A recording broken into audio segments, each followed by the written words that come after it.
Dios y Padre nuestro, te damos muchas gracias por ser tan bueno, por amarnos tanto, por hacernos tuyos, hacernos tu familia, hacernos tus hijos amados, hacernos dueños de todo lo que te pertenece, hacernos tus herederos.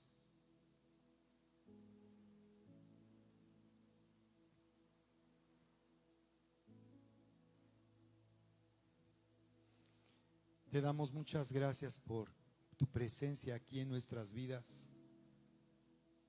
Y muchas gracias por hablar a nuestro corazón. Muchas gracias por tu poderosa palabra que tiene la habilidad de renovar nuestra mente, de sanar nuestro corazón y hacernos vivir en una nueva identidad de grandeza. Gracias por tu poderosa palabra, Señor. Levanta tu mano y di: en el nombre de Jesús, recibo tu poderosa palabra, creyendo que yo soy quien tu palabra dice que soy, que tengo lo que tu palabra dice que tengo y que puedo hacer lo que tu palabra dice que puedo hacer. Está hecho en el nombre precioso de Cristo Jesús. Tan familia, qué buen tiempo tenemos aquí, tan especial. Estás en una reunión VIP. Very important people. Estás en una reunión VIP. Voy a hacer una introducción aquí con el versículo 1 donde dice: Pedro, apóstol de Jesucristo. El autor de esta carta es el conocido apóstol Pedro, Simón Pedro, apóstol de Jesucristo, el que de los discípulos fue tan destacado que lo confesó: tú eres el Cristo, el Hijo del Dios viviente, con tanta precisión. El mismo que negó al Señor 3 veces, el mismo que caminó sobre el agua. Es el autor de esta carta, como sabemos, Pedro, apóstol de Jesucristo, a los expatriados de la dispersión, y se está refiriendo en realidad a la iglesia. No está hablando de judíos perseguidos, que podría ser esa lo que esto significa, porque está hablando de expatriados, está hablando de aquellos que no están en su tierra y que están en una dispersión. Pero esto no ocurrió en el tiempo de Pedro, ocurriría después, unos años después, en el año 70, cuando Jesús profetizó que no quedaría piedra sobre piedra del templo, Jerusalén sería destruida.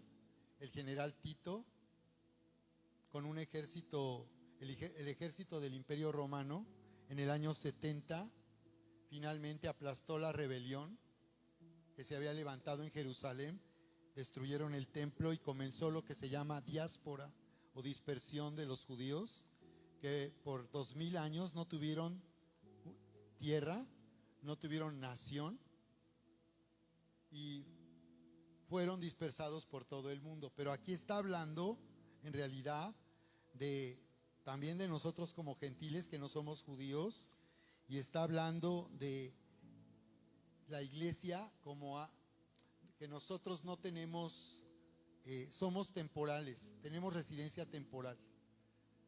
Expatriados serían aquellos que tienen una residencia temporal, que están en un país extraño, pero es porque son viajeros, no son moradores de ese lugar.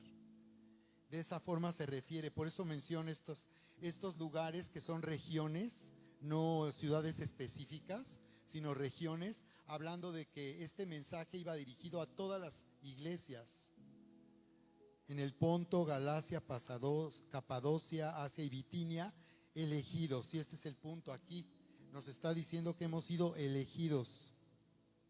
Habla de una elección de Dios según su presciencia. La palabra presciencia habla de un conocimiento anticipado, que Dios sabía la respuesta anticipada que tú tendrías cuando se te fuera dado a conocer Jesucristo y te fuera anunciada esta buena noticia del amor de Dios a través de Jesucristo. Pero no solo la respuesta que tendrías cuando escuchaste el Evangelio, sino la respuesta que tú tendrías a lo largo de tu vida. Entonces Él nos escogió según su presciencia. Él sabía de nosotros y eso nos hizo ser elegidos por Dios. Él nos eligió sabiendo de antemano la respuesta que íbamos a dar. Él sabe quién se va a salvar, Él sabe quién no se va a salvar. Él lo sabe, no decide quién se salva y quién no, solo lo sabe. Pero dice que aquellos que Él conoció antes de que tú le conocieras son sus elegidos, dice, en santificación del Espíritu. Me pareció interesante identificar aquí esta obra poderosa de salvación, porque ese es el tema del que está hablando el apóstol Pedro, llevándonos a, una vez más, reconocer, volver a conocer, darnos cuenta de la poderosa obra de su salvación. Por eso tan importante identificar que hemos sido elegidos según la presciencia, que Él nos conoció de antemano, desde antes, y nos escogió. Dice, en santificación del Espíritu, está diciendo que por haber sido elegidos fuimos santificados. La acción de ser hecho santo es santificado. Los que fueron elegidos para ser separados de la maldad de este mundo, fueron separados de este mundo para su propósito, para su grandeza, para su gloria. Eso significa santificación, la acción de separar algo de lo común, de lo ordinario, para hacer con nosotros algo maravilloso y extraordinario. A eso se refiere santificación, separado para su propósito. Y luego dice para obedecer. Entonces está hablando de la importancia de vivir en obediencia. Y aquí hay personas que la verdad a mí ustedes que están aquí hoy, le doy tantas gracias a Dios por sus vidas, por ser, por haberse comprometido, por estar comprometidos a seguir a Jesús, a ser discípulos, no congregantes, discípulos, para obedecer. Porque el propósito de Dios, muchos hablan de santidad, pero la santidad no es la meta. La obra de santificación, de apartarnos para Dios y por tanto hacernos dignos de su amor y hacernos justos, no es la meta. No es esa la meta, el propósito para el cual discipulamos a la iglesia y la reunimos, sino para obedecer. Obedecer al propósito y al plan de Dios. Dice que es para obedecer. Entonces, quiere decir que hemos sido hechos libres de todo lo que nos gobernaba y nos hacía vivir en contra de Dios, en contra de la voluntad de Dios. Pero Él nos ha separado para obediencia. Y lo primero que hiciste al creer fue obedecer. A pesar de que tenías dudas o teníamos otra forma de pensar, esa santificación, esa separación que Dios nos hizo de este mundo, nos dio la capacidad de obedecer al Evangelio y obedecer a la verdad. Y ese es el comienzo, porque el plan de Dios es que nosotros seamos obedientes al llamado. Y ser obedientes a Dios se refiere a cumplir la instrucción que dio a sus discípulos y que dio a su iglesia en Mateo capítulo 28 del 17 al 20. Toda autoridad me ha sido dada en el cielo y en la tierra, por tanto, id y haced discípulos a las naciones, bautizándoles, llevándoles a que ellos sean sumergidos para dar evidencia de que han creído y que me siguen. Y que sean enseñados a guardar todo lo que yo les he ordenado. Enseñarles a que guarden lo que yo he ordenado. Así que los que enseñamos y predicamos tenemos esa responsabilidad de llevar a la iglesia a obedecer las órdenes que el Señor ha dado, el Rey ha dado, para que su reino se ha manifestado este mundo. Y por tanto, aquí es donde podemos nosotros también, a través de lo que él está hablando, hacer una evaluación de la vida espiritual.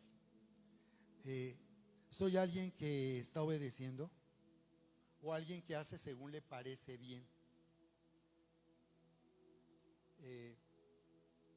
¿Conoces el corazón de Dios? A veces cuando oigo personas decir, es que esto es lo que siento en mi corazón, o me dijo el Espíritu, a veces me preocupa eso cuando alguien habla así, porque me parece peligroso que de esa manera uno se esté dando la razón y crea uno que está siguiendo el camino de obediencia por lo que uno piensa. Entonces, aún la obediencia a la que Dios nos llama es una elección. Él no nos va a obligar a obedecer. Aún tú puedes elegir vivir en desobediencia. Aún podemos estar en desobediencia. Y por cierto, pensaba yo que estoy redefiniendo lo que significa buscar el reino y poner a Dios primero, y he venido hablando desde hace tiempo de esto, y he venido hablando de mucha intensidad, y es porque siento esto que Dios me dice, que enseña a la iglesia a ser obediente. Pero poner a Dios primero es poner a la iglesia primero. Porque muchas veces he enseñado que una cosa es poner a Dios primero y otra cosa es la iglesia. Yo les he venido enseñando que si la iglesia es la casa de Dios y tú pones a Dios primero, pues primero es la casa. Porque el lugar donde Dios habita es aquí en su casa, ¿no? La razón que somos tan bendecidos al venir hoy es porque Dios se manifiesta y está aquí con nosotros. Entonces yo estoy redefiniendo eso, esas prioridades mal enseñadas que yo escuché por mucho tiempo. No, primero es Dios y luego es tu familia y al último la iglesia. Y entonces acostumbramos poner a la iglesia siempre al final, porque pensamos que es diferente a poner a Dios primero. Pero cuando habla de obedecer y ser rociados con la sangre, está hablando de poner a la iglesia primero. Y eso quiere decir que si nosotros tenemos una actividad en la iglesia, eso debería de ser primero. Recuerdo que en un tiempo les daba instrucciones cómo tratar. Recuerdo que en un tiempo, cómo tratar con las visitas. Lo ponía como un ejemplo porque en un tiempo veíamos mucho que las personas se ausentaban porque decían, es que me cayeron visitas. Y hubo personas con las que tuve la confianza de decirle, es que ¿cómo que te caen visitas? Imagínate que vas a salir al trabajar o al negocio y te cae una visita. ¿Tú dejarías de ir a trabajar? ¿Dejarías de ir a la clase de la prepa porque te cayeron visitas? ¿Qué harías en una situación así? Esa es otra, porque por cierto podemos poner primero el negocio y un trabajo. Y eso sí puede hacer que nosotros cambiemos nuestras decisiones. Eso sí puede hacer que nosotros hagamos cambios de última hora y le demos prioridad. Y recuerdo que tuve la confianza algunos de decirle, oye, no dejes que te caigan. No dejes que te caigan. Si un día alguien te cae, dile, ¿sabes qué? Qué pena, pero tengo un compromiso. Ay, perdón, qué pena, no me digas. ¿A dónde vas? A la iglesia. Para mí Dios es primero. Y si Dios es primero, primero es la iglesia. Y si alguien tiene planes conmigo, lo primero que yo haría es, mira, tengo ya comprometida esta fecha. Podemos hacerlo en otro momento porque yo ya tengo un compromiso. Entonces, como puedes ver, estoy hablando intensamente de obedecer porque siento el día de hoy que es importante mantener muy claro si verdaderamente estamos buscando primero el reino de Dios y su justicia. Porque aquí dice que los que hemos sido elegidos, hemos sido santificados o hemos sido hechos santos, apartados para obedecer. ¿Para obedecer a qué y a quién? Y yo les he venido hablando de cuál es tu propósito, cuál es tu llamado, Y que cuando muchos hablan de tu llamado, pero no dicen cuál es el llamado. Acabo de oír otra vez a alguien decir tu llamado, y la pregunta sería, ¿cuál es el llamado, pastor? Porque cada quien puede entender el llamado a su manera, ¿no? Pero la verdad es que sí nos dice Dios cuál es nuestro llamado. Y dice que nuestro llamado es que manifestemos su grandeza, su gloria, para ir y hacer discípulos a las naciones. Entonces, esto para Dios es lo más importante.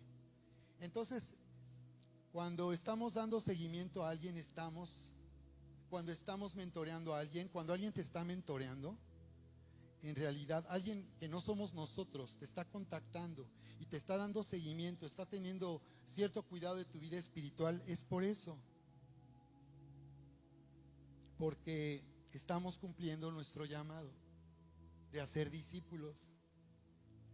A veces pareciera que hacer esto hace que alguien se sienta presionado, pero he aclarado eso ya muchas veces, que el dar seguimiento no es presionar. Tú puedes aún exhortar a alguien y animarle. Oye, no has venido, o llegas tarde, o no estás colaborando en la iglesia de esta manera. Tú le puedes exhortar, pero no te están presionando, porque al final de cuentas tú decides si vas a escuchar o no. Pero esto es porque estamos discipulando, estamos obedeciendo nuestro llamado de ir a ser discípulos. Y dice, y ser rociados con la sangre de Jesucristo. Cuando habla de ser rociados, en la Biblia hay 3 cosas en las que la sangre era rociada. Uno era por causa del pacto en el monte Sinaí, la sangre fue rociada. 2, cuando Aarón y sus hijos fueron establecidos como sacerdotes en el tabernáculo, fueron rociados con la sangre de Cristo.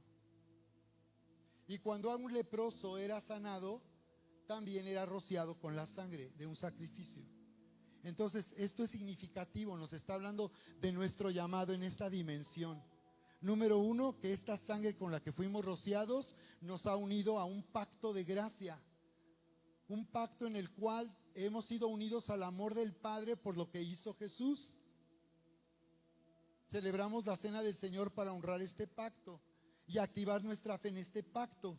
Entonces, rociado significa que estoy unido bajo un pacto de sangre. En segundo lugar, significa que este rociamiento me ha dado a mí un llamado como real sacerdocio. Dice Pedro más adelante, pueblo adquirido por Dios, nación santa, real sacerdocio, para anunciar las virtudes. ¿Para qué? Di conmigo, anunciar. ¿Para qué? ¿Obedecer a qué? Para anunciar las virtudes de aquel que nos llamó de las tinieblas a su luz admirable. Ahí vemos el real sacerdocio. Somos reyes y sacerdotes. Nuestra identidad es que somos personas autorizadas, facultadas para entrar a la presencia de Dios y para gobernar de parte de Dios a favor de los hombres. Real sacerdocio, rociados con la sangre de Jesucristo. Dice, gracia y paz les sean multiplicadas a ustedes. Y luego dice el verso 3, bendito el Dios y Padre de nuestro Señor Jesucristo, que según su grande misericordia nos hizo renacer. Observa, él empieza alabando al Padre, alabando a Dios al considerar el tema de la salvación tan grande. Lo alaba al considerar la forma en que nuestra vida ha sido transformada al haber nacido de nuevo. Porque dice, bendito, está alabando a Dios, que por esta razón, que según su grande misericordia nos hizo renacer para una esperanza viva por la resurrección de Jesucristo de los muertos. ¿Por causa de qué? ¿Por qué razón? Por la resurrección de Jesucristo de los muertos. Porque el sacrificio fue aprobado, Jesús fue resucitado y ahora a través de ese sacrificio hemos sido hechos justos para Dios. Hemos sido reconciliados. Entonces nos dice que por esto hemos renacido. Nos hizo renacer. ¿Qué hizo el Padre? Nos hizo renacer. Di conmigo, nos hizo renacer. Es una obra que Él hizo. No es religión. No es por obras, no me hice hijo de Dios, me hizo su hijo porque Él me hizo ¿qué? Renacer. Dice, para una herencia, hablando de nuestra eternidad con Dios. Una herencia, hablando de la resurrección que hará que aquellos que son suyos, que son sus hijos, será recibir una herencia incorruptible. Hablando de un cuerpo transformado, un cuerpo glorioso, un cuerpo inmortal. Esta es la herencia de la que habla, incorruptible, indestructible, limpia, incontaminada, que el pecado ya no puede ensuciar, el pecado ya no puede manchar, e inmarcesible, que es algo que se conserva por toda la eternidad, reservada en los cielos para vosotros. Esto está reservado, esto todavía no nos ha sido entregado. Esto será entregado en el arrebatamiento de la iglesia, cuando Jesús venga por su iglesia, y dice que los que murieron en Cristo resucitarán primero, y los que quedamos, dice, serán transformados en un abrir y cerrar de ojos. Fíjate cómo habla de destino. Este es algo que Dios quiere que tengamos en cuenta todo el tiempo.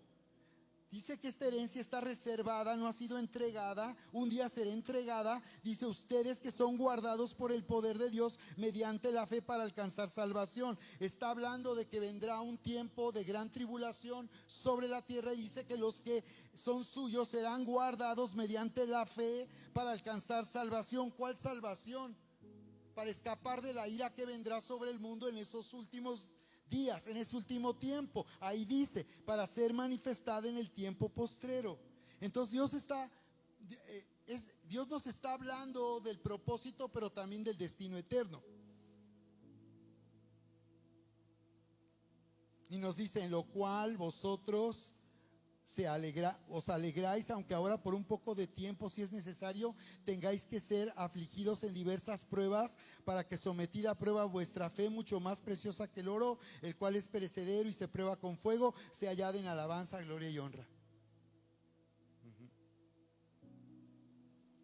O sea, en medio de esto dice, estamos afligidos en diversas pruebas, pero dice que en medio de esas pruebas, mientras estamos siendo probados, es diferente las pruebas que tener problemas,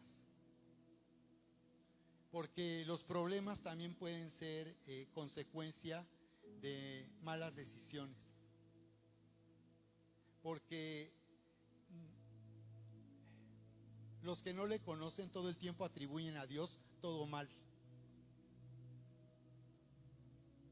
y todo lo malo que les sucede se lo atribuyen a Dios. Y las pruebas es diferente. Está hablando de que las pruebas está hablando de que nuestra fe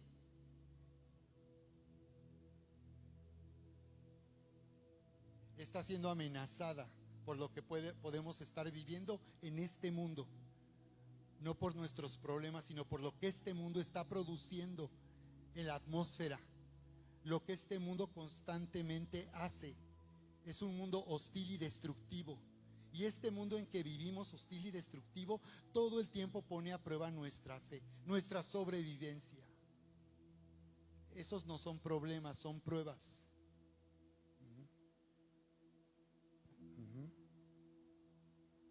No es lo mismo que por no haber administrado bien un negocio esté en crisis, a que un negocio que estaba prosperando de pronto enfrenta pruebas. No es lo mismo. No es lo mismo que alguien, porque no tuvo sabiduría espiritual para llevar un negocio, esté en crisis, a que este mundo está amenazando el negocio porque tú estás siendo fiel a Dios y lo estás honrando constantemente en tu negocio. Porque ya hemos enseñado que Dios nos hace honrarle en los negocios y con el dinero. Y dice Timoteo, ¿no? Como lo hemos visto. Timoteo 6:17 dice, manda a los ricos de este mundo que no pongan su esperanza en el dinero, sino en el Dios vivo, el cual nos da todas las cosas en abundancia para que las disfrutemos. ¿Su confianza en quién? En el Dios vivo. Y bien, vamos al verso 23, donde el apóstol Pedro está escribiendo de esta manera a las iglesias, a la iglesia en realidad, y está hablando de esta salvación tan grande, y está hablando de que fuimos nosotros rescatados de nuestra vana manera de vivir, no con algo perecedero, algo que no tiene valor duradero como las riquezas, sino con la sangre preciosa. La palabra preciosa habla de timnao, habla de honor, habla del valor que tiene la sangre de Cristo, que era la única manera posible que nuestra vida fuera comprada. Nuestra vida fue comprada. Nuestra vida no nos pertenece ya. Por eso es que tenemos un conflicto en la conciencia cuando no obedecemos, porque ya nuestra vida no nos pertenece. Podemos endurecernos e ignorar nuestra conciencia, pero si te sientes mal, lo que tenemos que hacer solamente es reconocerlo y pedirle perdón a Dios. Podemos fallar. El problema es cuando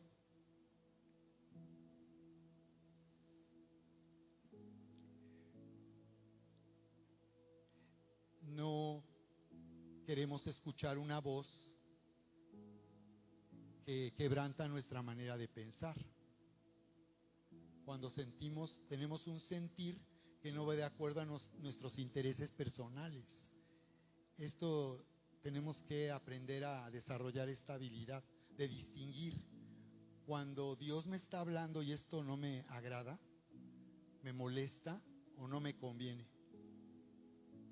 Entonces Él dice que hemos sido santificados para obedecer y que fuimos rociados con la sangre de Jesús, lo cual nos hace aptos para obedecer, porque ahora Él nos ha hecho renacer, Él nos ha hecho nacer de lo alto, nacer de arriba. Esto quiere decir que nos ha dado su propia naturaleza, su propia vida, y esa vida que está en nosotros tiene una inclinación, y la inclinación es estar en armonía con Dios. Cada vez que yo, por lo que hago, lo que pienso, entro en una contradicción, se rompe la armonía y se pierde la integridad. O sea, dejo de ser uno con Dios. Lo que yo pienso, lo que yo siento, lo que yo hago, ya está en contradicción, y entonces es donde la fe no va a operar.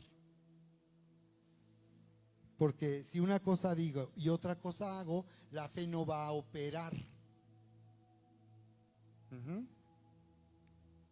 Entonces, cuando Él está hablando de esta manera que fuimos rescatados, nos dice el verso 22 y nos recuerda, habiendo purificado vuestras almas.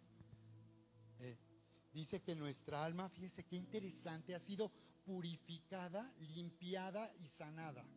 Purificar tiene que ver con la palabra griega agnos, de ahí viene la palabra higiene.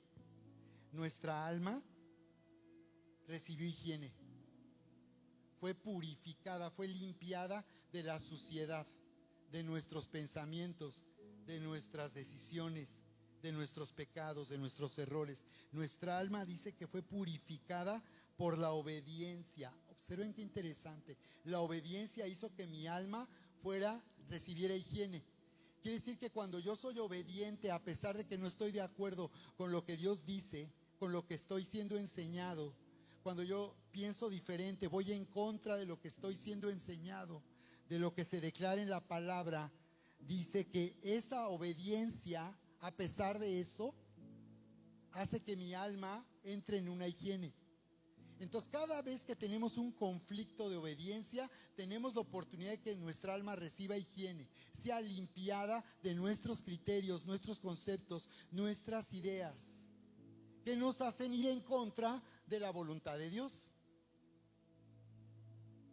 O sea que yo obedezco a pesar de que no lo entiendo o no lo acepto, porque yo estoy confiando que lo que Dios dice está bien para mí. Si eso Dios lo dice, está bien. Si eso Dios lo dice, aunque a mí me desagrade, yo lo voy a hacer. ¿De acuerdo? Y mira qué interesante, dice que el alma fue purificada por la obediencia a la verdad. La obediencia a la verdad se refiere a una realidad. O sea, hay una realidad que Dios me está llamando a vivir y yo no voy a entrar en esa realidad si levanto una barrera y rechazo lo que Dios está diciendo.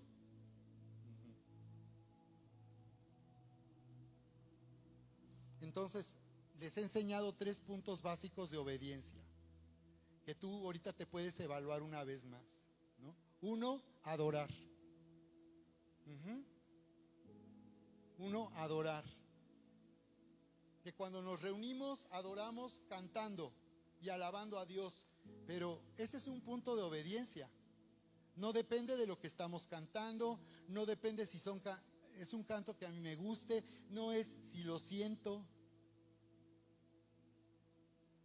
sino que adorar significa la respuesta que doy a Dios cuando siento su presencia. Si en verdad yo estoy sintiendo la presencia. Me gustó este canto que dice, no lo había observado bien, que dice, si siento tu presencia o no. Wow. Porque muchos solamente cuando sienten quieren ser obedientes a Dios. Y ahí dice, aunque no lo sientas, adórale. Cantamos hace un momento eso, lo sienta o no. Eres todo para mí, así dice, ¿no? Esa parte. Número 1, adoración. Número 2, es lo mismo que esto en el hebreo, es la misma palabra, abad, servir. Adorar es servir. Una persona que sirve, adora. ¿En qué estás sirviendo tú a Dios? Tú puedes servir en la iglesia y también fuera de la iglesia, las dos. No es servir en la iglesia o fuera de la iglesia. ¿Tú sirves siempre a Dios en la iglesia y fuera de la iglesia? Dice que todo lo que hagamos, dice en Efesios, lo hagamos para la gloria de Dios. Todo lo que hagamos, los negocios, el trabajo, que nuestra motivación al hacer algo en un trabajo, un negocio, sea para que Dios sea manifestada su grandeza en nuestra vida. Número 2, servir. Adorar es servir y servir es adorar. Y esto es algo que buscamos activar en la iglesia constantemente. Queremos que no te conformes en la manera tradicional de conectarte con Dios, que es solamente ser un congregante. Queremos que tú seas un discípulo. Y tercer punto es honrar a Dios con los diezmos y ofrendas. Esos son 3 puntos básicos de obediencia: adorar, servir y dar. Y aquí tú puedes ver qué tanto estás progresando y puedes progresar en la vida espiritual. Tu alma estará siendo purificada si tú obedeces estos 3 puntos. Quiero pedirte que tú estos 3 puntos los anotes esta semana. ¿Qué vas a hacer?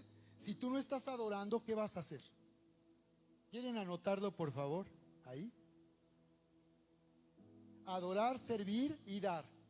¿Qué vas a hacer esta semana para adorar? Y a llevar al siguiente nivel tu adoración. Desde luego esto puede consistir en llegar a tiempo.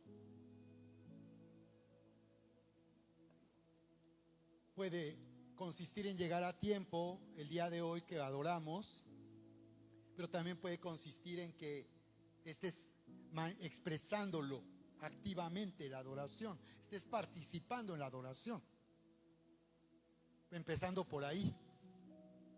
Entonces, adorar, servir y dar. ¿En qué vas a hacer esta semana para mejorar, para ir al siguiente nivel? Si estabas en ceros, ¿qué puedes hacer en este momento? Esto va a purificar tu alma de conceptos, de creencias equivocadas, de rebelión. No es que yo no creo, a mí no me parece, yo hago así las cosas. De rebelión. ¿Por qué no ponemos a prueba nuestro corazón para ver si de verdad la dirección que estábamos siguiendo es algo que de verdad Dios nos estaba diciendo? A lo mejor nos damos cuenta que hemos ido por el camino equivocado y necesitamos regresar a Dios para entrar en el camino que Él nos está indicando. Dice, para el amor fraternal no fingido. Entonces nos está diciendo que la expresión de ser espiritual es amor no fingido, amor fraternal no fingido. Está hablando de vivir el amor de Dios, de vivir en el amor y vivir el amor de Dios. de que en cualquier cosa que hacemos y en todo lo que hacemos, en nuestras relaciones, en familia, en casa, en el matrimonio, vivamos en este amor de Dios. Fíjate, qué importante es esto para Dios, para el amor. El propósito de Dios al hablarnos de esta manera es que veamos que en lo que Él busca es que nosotros estemos conectados con su amor y viviendo en el amor y mostrando el amor de Dios. Esta es la razón por la cual estoy yendo a predicar a los centros de rehabilitación. Aquí con los hombres he compartido las visitas que estamos haciendo. Sentí ir a esos lugares y se nos están abriendo puertas. Y la verdad es que podemos tener prejuicios sobre las personas que están ahí, pero ¿qué crees? Está siendo una gran experiencia para obedecer nuestro llamado. Y el Señor me recordaba eso, cómo Él se dirigía a la gente que estaba arruinada, cómo Él iba a la gente rechazada de la sociedad, cómo iba a la gente que estaba menospreciada, y cómo el Señor mostró el amor de Dios ahí con las personas. Wow. Así que apoyen y únanse a este ministerio de restauración. Estoy particularmente invitando a los hombres a que vengan. Ahorita tengo un horario ya por la mañana, viernes, pero los jueves por la tarde se están abriendo oportunidades, porque sé que hay quienes podrían venir en la tarde. Entonces recordé esto ahorita que hablaba del amor fraternal, no fingido. Amaos unos a otros entrañablemente, de corazón puro. Está hablando de todo corazón, con una pureza de corazón. Amarnos con una pureza de corazón. Es decir, que no se trata de ti, no se trata de considerarte a ti, no se trata de tomarte en cuenta a ti, se trata de que tú vivas para amar a otros, se trata de que tú expreses a otros el amor de Dios aquí. Comenzando por nosotros que estamos aquí, pero partiendo de aquí.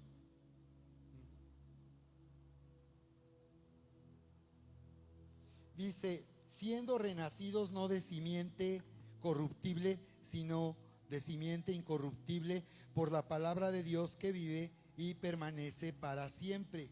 En esta versión dice, ustedes han nacido de nuevo, no son el producto de una semilla mortal, sino inmortal, por la palabra viva y eterna de Dios. Porque todas las personas son como la hierba y su gloria es como flores del campo. La hierba se seca y las flores se marchitan, pero la palabra de Dios permanece para siempre. El tema de hoy le he llamado el reseteo de nuestra identidad de grandeza. Yo soy el reseteo. Dilo conmigo, yo soy el reseteo.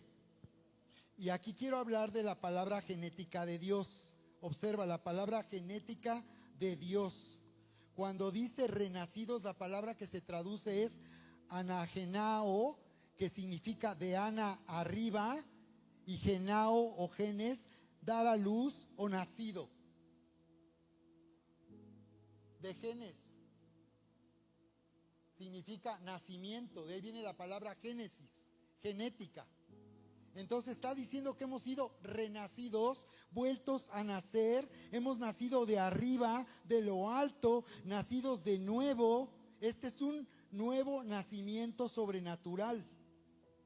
Y dice que renacimos, dice por la palabra de Dios que vive y permanece, de una simiente incorruptible. Entonces aquí la palabra semilla es espora, que no se refiere a la semilla, sino se refiere a una semilla sembrada.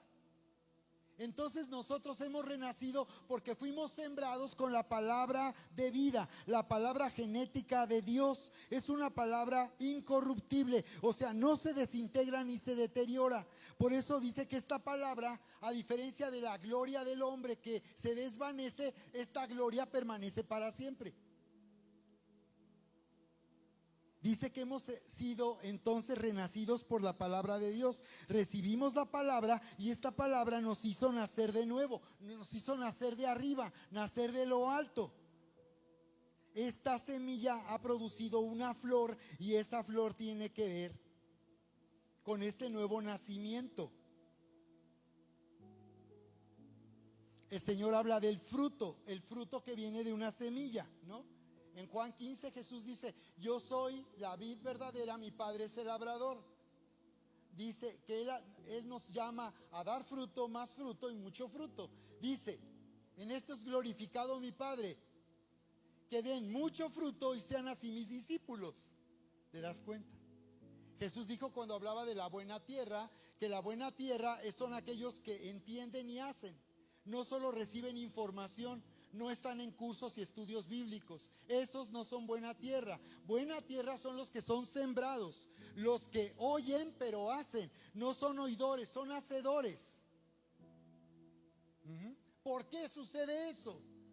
Nadie te tiene que obligar a eso. Ese es el resultado de haber sido sembrado. Alguien que ha sido sembrado por la palabra de vida, va a suceder esto y vas a dar fruto. Lo que puede pasar es que se genere un conflicto y tú sientas una inclinación a hacer algo que no quieres hacer. Quizás tú sientes la inclinación: oye, yo quisiera compartirle a alguien, pero me da flojera, no sé cómo hacerlo, y no te preocupas cómo tú puedes hablarle a alguien. Y ese es el conflicto, que él produce el querer como el hacer. Entonces produce en mí el deseo de hacer algo y de ser obediente a lo que él me mandó a hacer. Como dice Efesios 1 y 2, somos el noema de Dios, su poema, hechura suya, noema, poema. ¿Recuerdan? Efesios 1 y 2 dice que somos, Efesios 2:10, somos hechura suya. Dice ¿qué? ¿Por qué hechura suya? Creados, ahí está. Fuimos creados para andar en buenas obras, las cuales Él preparó que andemos en ellas. Entonces, no debería de tener yo un conflicto entre tener un negocio y servir a Dios y dar a conocer a Jesús. Eso va a ser el resultado. Yo entiendo que podemos estar afanados y estresados en el negocio, en el trabajo, y no podemos pensar de una manera espiritual porque pensamos que eso es trabajo y la iglesia es Dios. Pero en realidad, cuando tú has sido sembrado, Dios quita esa separación. A eso se le llama secular, separación del cielo y de la tierra. Nosotros no somos seculares, pero secular no es estar sentado en una iglesia o fuera de una iglesia. Eso no es lo secular. Lo secular significa que el cielo y la tierra están separados, que el cielo no está manifestándose en la tierra, que el cielo no está gobernando en la tierra. Pero hemos sido sembrados por la palabra de vida, y cada semilla contiene la naturaleza de quien la da. La pregunta es: ¿por qué la palabra de Dios logo o la palabra de Dios rema tiene vida? Porque pensamos que es un rollo o es palabrería, ¿no? Y por mucho tiempo estuvimos metidos en cursos bíblicos donde oíamos enseñanzas y pensamos que solo se trata de sentarse a oír enseñanzas, información que nos tenga entretenidos o que nos tenga un conocimiento. Pero lo que está pasando aquí es que en realidad ha habido una separación artificial del cielo y la tierra. Porque la semilla, dice Dios que cuando Él habla palabra logos o palabra rema, de cualquier manera que sea, la palabra logos se refiere a hablar para llegar a una conclusión. O sea que cuando Dios habla, te lleva a una conclusión. Él no está dando una opinión, Él no está conversando, Él está dando una sentencia de lo que está bien y de lo que es verdadero. Eso es logos. Y el rema es cuando Dios está hablando en este momento a una situación específica.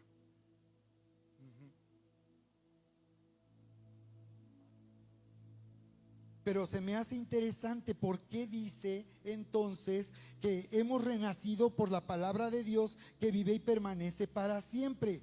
Porque la palabra, lo que Dios dice, tiene vida. Dios nos está mostrando su naturaleza y está diciendo que cuando Él habla, ahí está Él. En lo que Él dice, la voz de Dios, ahorita que tú me estás oyendo, sabes que soy yo, no Erika, no Moy. no Manlio. Oyes mi voz y puedes identificar mi voz, que yo te estoy hablando ahora y me estás escuchando a mí, ¿verdad? Pero no solo estoy hablando algo, articulando palabras en un lenguaje, sino Dios dice que cuando Él habla, en su palabra está Él. Lo que Él dice, Él está ahí en lo que Él dice. Y entonces dice que la palabra que Él declara es una palabra que trae vida. La palabra de Dios es una semilla que da vida, que produce vida. ¿Qué tiene la palabra de Dios? Pues tiene lo que llaman el ADN de Dios.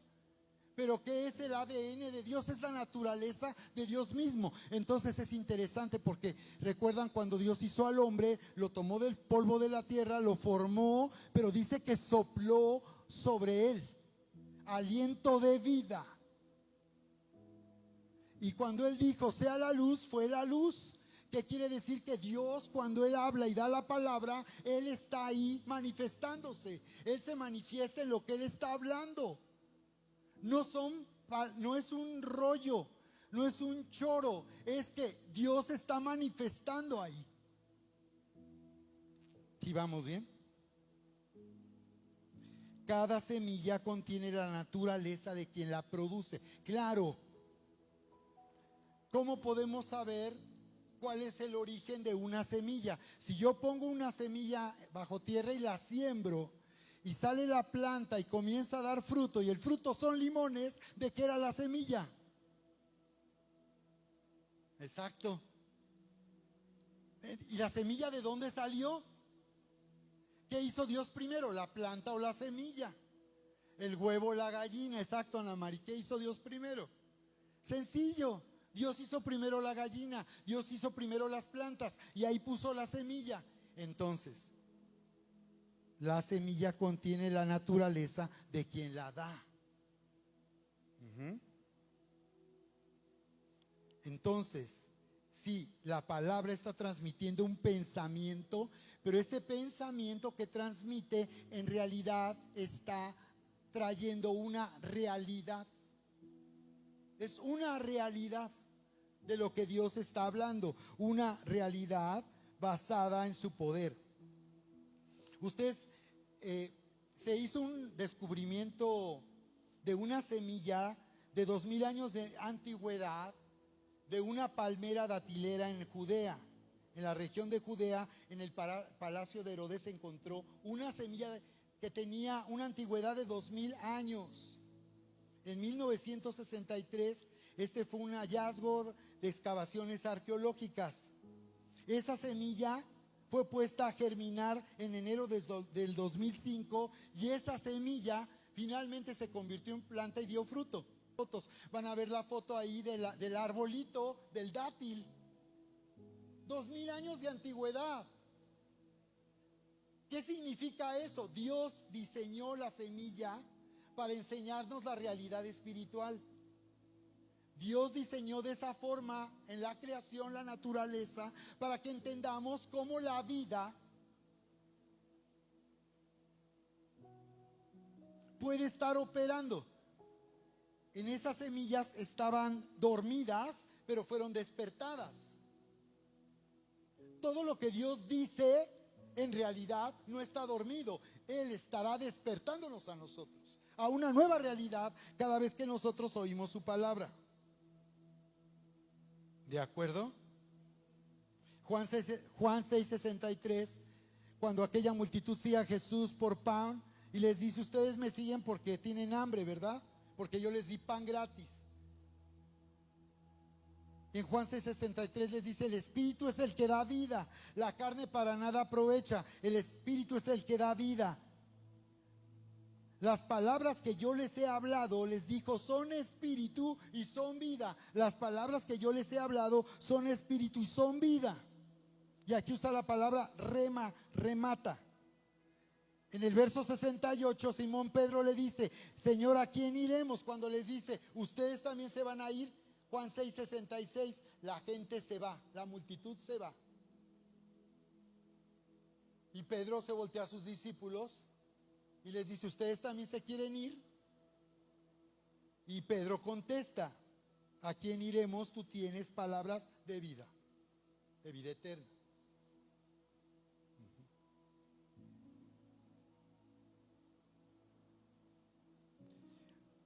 Así que Dios nos ha llamado a salvación para vivir una nueva identidad a través de la palabra de vida que nos hizo, con la cual Él nos hizo renacer.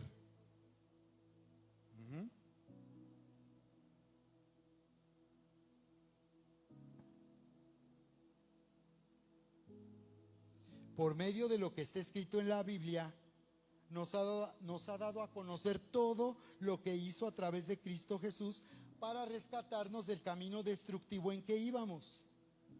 Nos reveló a Jesús como el gran yo soy, al Dios eterno que se da a sí mismo. A eso voy. Cuando Dios da su palabra, Él se está dando a sí mismo. Su presencia, pero también su palabra. Él puede hablarnos porque Él está presente. Él no habla a todos. Él no habla todo el tiempo. Él está hablando cuando nosotros estamos conectados y lo hacemos Él presente en nuestra vida. Por eso es que adorar fue algo que a Abraham le llevó finalmente a manifestar la gloria de Dios, porque él es un hombre que aprendió a adorar a Dios.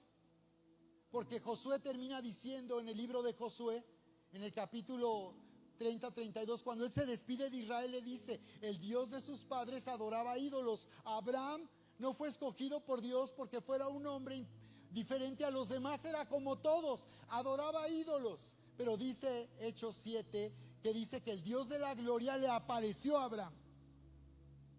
Le apareció para hablarle. Le habló porque se le apareció. Entonces, quiero que veas que lo que nos lleva a un reseteo, a un reinicio, a una identidad de grandeza, a la identidad de grandeza es cuando nosotros tomamos conciencia de la importancia que tiene estar conectados con Dios y de oírle. Y de oír su voz hablar a nuestra vida, porque lo que Él hace es darse a sí mismo. Cuando Él habla a través de su palabra, Él se da a sí mismo como respuesta a nuestra ruina y a nuestra condición de tristeza, dolor y fracaso. Él se manifiesta y Él imparte vida cuando nosotros estamos oyendo lo que Él dice. Viene a llenar nuestra necesidad y todo lo que nos falta cuando Él se manifiesta. Entonces la gracia es Dios mismo dándose para venir a hacer lo que necesitamos. Dilo conmigo: Dios viene a hacer lo que yo necesito. Otra vez, Dios viene a hacer lo que yo necesito.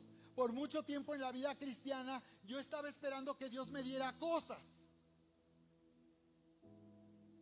Yo estaba con la expectativa de que Dios me diera algo cuando yo oraba y le pedía y Él me diera algo, pero en realidad lo que Él hace es darse a sí mismo. Lo que Él hace es darse a sí mismo, porque Él viene a hacer lo que yo necesito. Él viene a hacer para mí lo que yo necesito. Por eso lo más importante es conectar en una relación íntima. ¿Ok?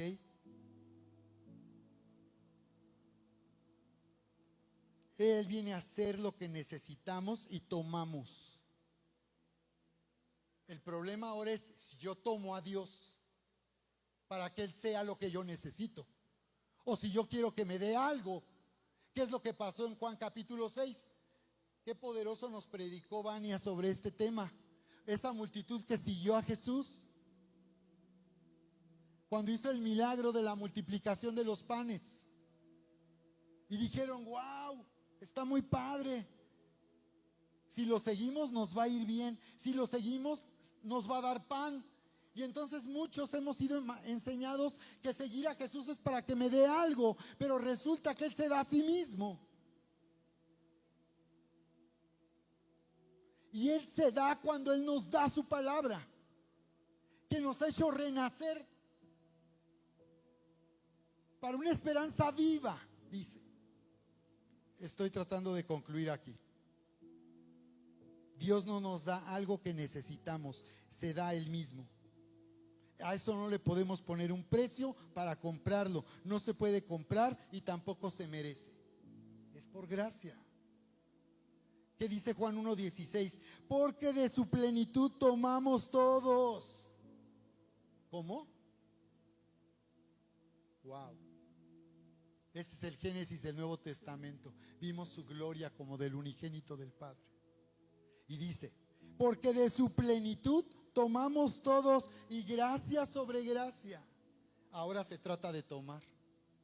Él viene a hacer lo que tú necesitas, pero tú lo estás tomando.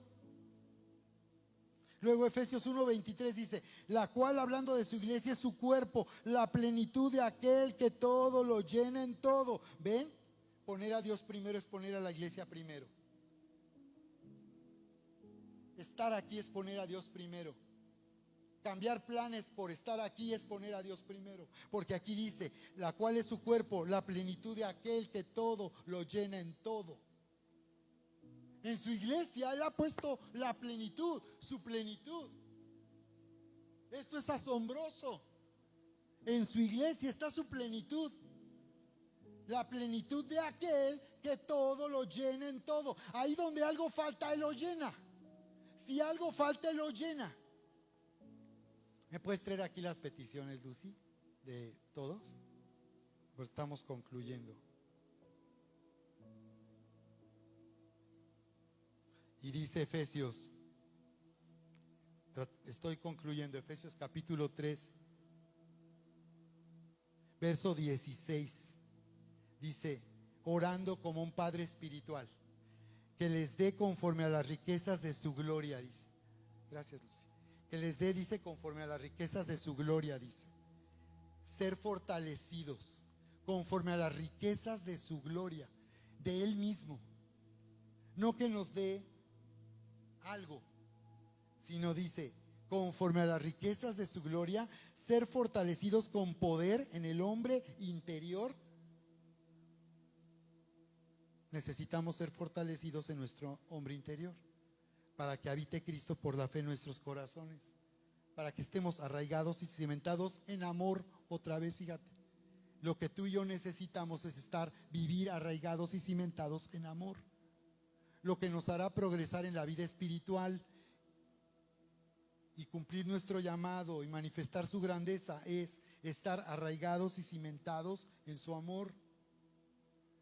Y dice, y de conocer el amor de Cristo, dice, para que seáis plenamente capaces de comprender con todos cuál sea la anchura, la longitud, la profundidad y la altura, y de conocer el amor de Cristo que excede a todo conocimiento, para que sean llenos de toda la plenitud. ¿Qué nos hará tener todo lo que Dios tiene? ¿Qué hará que tengamos todo lo que Dios tiene? Conocer su amor, conocer la dimensión completa de su amor. Nos hará el conocer este amor, el estar arraigados y cimentados, hará que nosotros tengamos todo, seamos llenos de toda la plenitud. Es decir, podamos desatar en nuestra vida toda la abundancia, la bondad, el bien, la riqueza, el poder de Dios.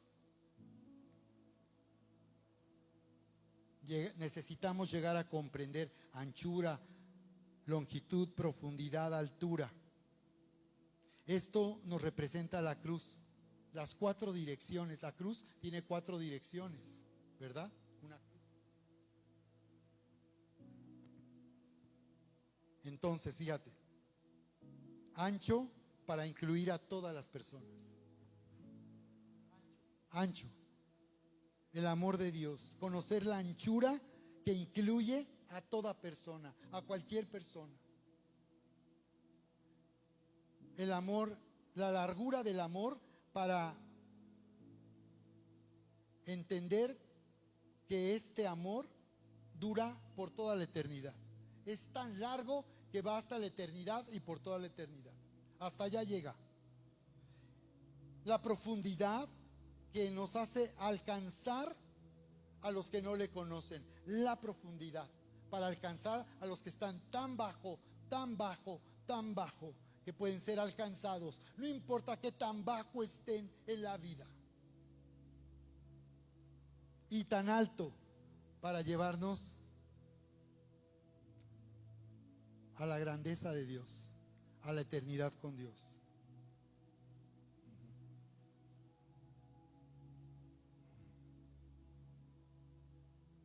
Dice Primera de Corintios 1:30, mas por Él estáis vosotros en Cristo Jesús, el cual nos ha sido hecho. ¿En qué ha sido hecho Jesús para nosotros? ¿En qué se convirtió para nosotros? A través de su vida, sacrificio, muerte y resurrección. Dice, estáis en Cristo. Estáis en Cristo. Renacidos, estamos en Cristo. Dice, el cual nos ha sido hecho, uno, por Dios, sabiduría. Él no nos dio sabiduría, Él se hizo nuestra sabiduría. Di conmigo, se hizo nuestra sabiduría. No nos da sabiduría, no, se hizo nuestra sabiduría. Se hizo también nuestra justicia. Fue hecho justificación. Se hizo nuestra justicia. No depende de lo que hago o de lo que no hago. Él se hizo nuestra justicia. Y si yo necesito sentirme digno y necesito sentirme limpio, perdonado, amado, necesito que Él sea mi justicia. Que me haga no solo digno, sino merecedor de todo lo que le pertenece y me ha dado. Tenemos las llaves del reino para desatar, para abrir. Observen. Y Él ha sido hecho para nosotros santificación. Él se hizo para mí santificación. Si todo el tiempo me siento indigno, sucio, si alguien viene recriminándome y recordándome mi pasado, necesito que Él sea mi santificación. Para que yo viva con una buena conciencia, libre de culpa, de acusación, y yo pueda rechazar el trabajo que hace el diablo para destruir mi identidad. Y llevarme a retroceder de lo que el Señor ya hizo. Que no es por obras evangélicas, sino es por gracia de Dios. ¿No? Y dice que ha sido hecho redención. Si yo necesito la seguridad de que mi vida le pertenece para cuidar de mí, necesito que Él sea hecho mi redención. Es decir, fui comprado para que mi vida le pertenezca y cuide de mí. Entonces aquí viene el gran yo soy. Él es el yo soy, Él es quien. Él viene a hacer lo que tú necesitas porque Él viene a ser tu pastor. Él dice, yo soy tu pastor. ¿Recuerdan? Salmo 23 dice, Jehová, Yahvé es mi pastor, nada me faltará. Y el Señor dice, yo soy el buen pastor. ¿Ves, Moy? Los nombres de Dios. O sea, Dios se revela en el Salmo 23 a través del poema de David, pero Jesús dice, ya llegué. Si tú quieres ver cómo es Dios el pastor, aquí estoy. Yo vengo a hacer lo que tú necesitas. Si tú ya no quieres sentirte abandonado, que nadie cuida de ti, que nadie se preocupa por ti, que tu vida está a la deriva, que quién sabe qué va a pasar el día de hoy contigo o mañana, tú necesitas que Él venga a ser tu pastor, pero necesitas tomarlo. Porque entonces yo le digo, tú eres mi pastor, nada me faltará. Y esta palabra en el hebreo no significa que a ver mañana qué hacemos. Nada me faltará, es una afirmación que consiste en decir, cuando llegue el día de mañana y algo te falte, ahí va a estar tu pastor. Yo soy tu pastor, nada te va a faltar. ¿Alguien necesita eso el día de hoy? Entonces Jesús es el yo soy. Yahvé Tzidkenu, nuestra justicia. Él es nuestra justicia. Yo soy tu justicia, el que te hace justo y recto y digno de acercarte a Dios, autorizado para entrar en su presencia, ser escuchado y recibir respuesta. Eso es para justos, no para religiosos, no es para los buenos, es para los justos. Entonces Él dice, yo soy tu paz. Shalom, yo soy tu shalom. Mi paz les dejo, dijo el Señor. Mi paz les doy. Ujú. Pero cuando dice les doy, es yo soy tu paz. Yo me doy para ser tu paz. Y esto significa, si tú necesitas bienestar emocional, bienestar psicológico, necesitas bienestar en cualquier cosa que te hace sentir necesidad, Él dice, yo soy tu paz que produce bienestar total y completo. Y Él dice, yo soy tu sanidad, Yahvé Rafa, yo soy tu sanador. Yo soy tu abundancia, yo soy tu victoria. El Señor dijo, en el mundo tendrán aflicción, mas confíen, yo he vencido al mundo. Entonces, Él viene a hacer lo que necesitamos. Si no tenemos armas para pelear las batallas en este mundo, si nuestros recursos no son suficientes para enfrentar este mundo hostil y de maldad, entonces Él dice, yo soy tu victoria, porque yo he vencido al mundo.